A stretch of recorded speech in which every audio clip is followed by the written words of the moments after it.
You've made it this far in life and you are victorious.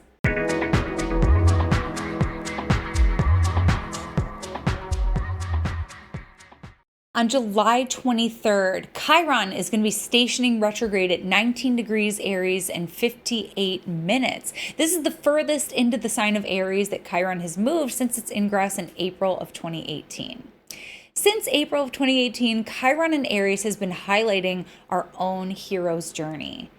Every hero in the myths, in the great myths, has their trials and tribulations, and then there's like this resurgence of their abilities and being able to trust themselves, but now they don't think that they're superhuman anymore. They've been humbled by the universe and they've been through some shit, but it gives them some wisdom as well, something that they might not otherwise trade in. So that's something I've been working with a lot, just personally, as I've been working with Chiron and Aries. And yeah, just being able to kind of tell your story in a way that feels a little bit more victorious. Like, yeah, I was beat down, but I got back up. Aries is the sign of the warrior, the sign that just keeps rising to the occasion and pushing through and pushing through and pushing through. Aries is a fierce sign, okay? Aries is like, life won't wait, let's go for it right now. And so there can be something healing about that, about seizing the moment. I saw a bumper sticker on a car the other day that said, live a great story. And I think that that is so Chiron and Aries, is live a great story. You know, like there's going to be hard stuff that we go through, but it gives you grit.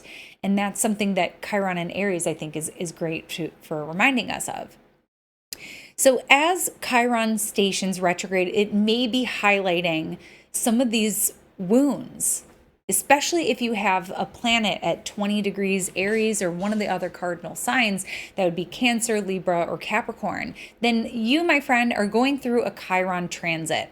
And oftentimes when you're in a Chiron transit, your stuff is coming up. You may be working with a therapist, you may be doing some EDMR, you may be doing some somatic release, all that good stuff. You might be doing some acupuncture, you might be doing some body work. A lot of times when we're in a Chiron transit, we're doing some sort of healing process, something that, we wish could just be, take a magic pill or do this one magic treatment. Maybe ayahuasca would do that. But anyways, I'm not a doctor, but Chiron was a doctor. Chiron was an herbalist and pursued all these different paths of personal exploration and healing. And I think part of that mythology of Chiron being a centaur who didn't quite fit in with the other centaurs and was on his own personal journey of wisdom and self-understanding, but I think trying to understand himself was a big part of that. And so yeah, there's like this journey with Chiron of learning to walk with imperfection, or learning to walk with the scar tissue, learning to walk with a crutch, learning to, move forward after a period of grief, for example. So yeah, Chiron is all about a process. We're making lots of little adjustments. That's where the word chiropractor comes from. We're making little adjustments. So oftentimes if you're in a Chiron transit, right now, you're going to be feeling this station and it's going to be bringing that stuff up. And that's when you're going to be calling to make those appointments and those sessions again. If you're not having a Chiron transit, you maybe won't feel this station as much, but maybe you will. So if you feel, as this is happening just, right at the beginning of Leo season, but we just had like a Cancer new moon just before that, a really kind of Plutonian one. It might be uprooting some things. So you may be feeling that too a little bit. So if you feel like your ghosts from your past, your wounds are kind of coming up, this is why.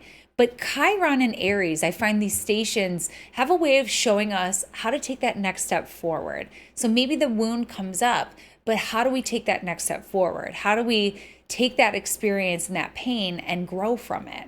So that, I know it's easier said than done, but that's some of the food for thought that I would leave you with on this Chiron station.